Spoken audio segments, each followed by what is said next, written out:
Pola lanjutan mayor.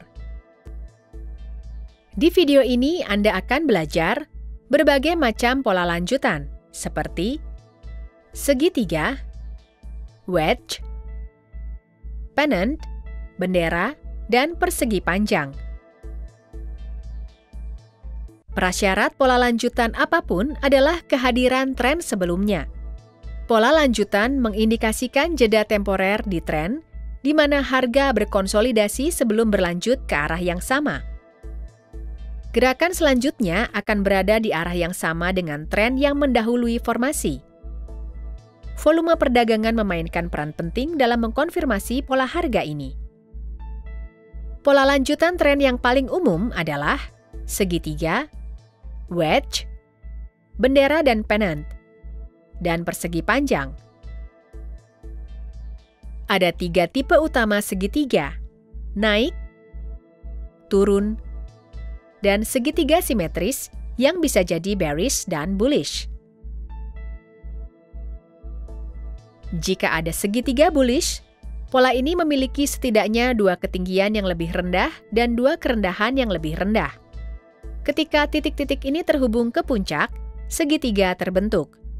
Volume akan menurun karena harga bergerak di dalam segitiga. Breakout diperkirakan akan terjadi di antara 2/3 hingga 3/4 dari lebar segitiga. Volume akan meningkat saat pasar menembus pola. Formasi berlawanan yang ditemukan di tren turun adalah segitiga bearish.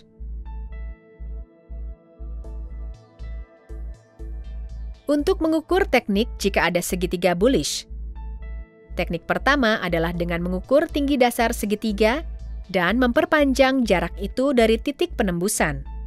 Teknik kedua adalah dengan menggambar garis paralel ke garis segitiga lebih rendah. Saat garis paralel bertemu puncak, kita tahu di mana dan kapan harganya muncul. Harga diperkirakan akan mencapai level di tanggal puncak terjadi. Hal yang sama berlaku untuk target segitiga bearish. Untuk wedge bullish, pola ini diidentifikasi oleh 2 garis tren konvergen yang melebar di dasar dan berkontraksi saat berkumpul di puncak. Ini adalah pola menengah yang membutuhkan lebih dari 25 candle agar terbentuk, tetapi tidak lebih dari 75 candle. Wedge bullish memiliki kecenderungan yang jelas terhadap sisi negatif terhadap tren naik yang berlangsung. Wedge yang jatuh dianggap bullish. Segitiga dengan periode breakout sama dan teknik pengukuran juga diberlakukan. Pola sebaliknya adalah wedge bearish, yang memiliki kemiringan ke sisi atas terhadap tren turun yang berlaku. Wedge naik dianggap bearish. 2 pola lanjutan lainnya adalah bendera dan pennant. Bendera dan pennant merepresentasikan jeda singkat dalam pergerakan pasar yang dinamis. Keduanya didahului oleh gerakan garis yang hampir lurus, yang disebut dengan tiang bendera, yang terjadi saat ada volume besar.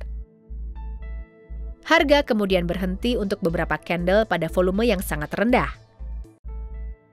Gerakan ini berlanjut ke ledakan volume. Kedua pola muncul di kisaran tengah pergerakan pasar, yang berarti pasar diharapkan bergerak setidaknya dalam jarak tiang bendera.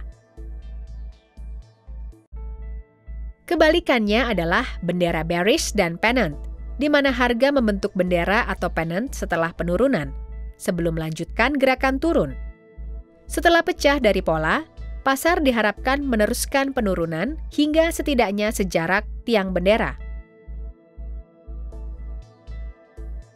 Untuk persegi panjang bullish, pola dengan mudah diidentifikasikan oleh 2 ketinggian dan kerendahan yang mirip. Jika rally yang memiliki volume besar mundur dengan volume yang lebih sedikit, formasi ini kemungkinan besar adalah kelanjutan tren naik. Namun, jika volume yang lebih berat ada di sisi turun, ini bisa dianggap sebagai kemungkinan reversal trend. Kasus kebalikannya adalah persegi panjang bearish. Lagi-lagi, jika ada kemunduran dengan volume besar, kemungkinan besar ini adalah kelanjutan tren turun. Namun, jika volume yang lebih besar ada di sisi atas, ini bisa dianggap sebagai kemungkinan reversal trend. Di video berikutnya, kita akan berbicara mengenai moving average dan MACD. Terima kasih telah menonton.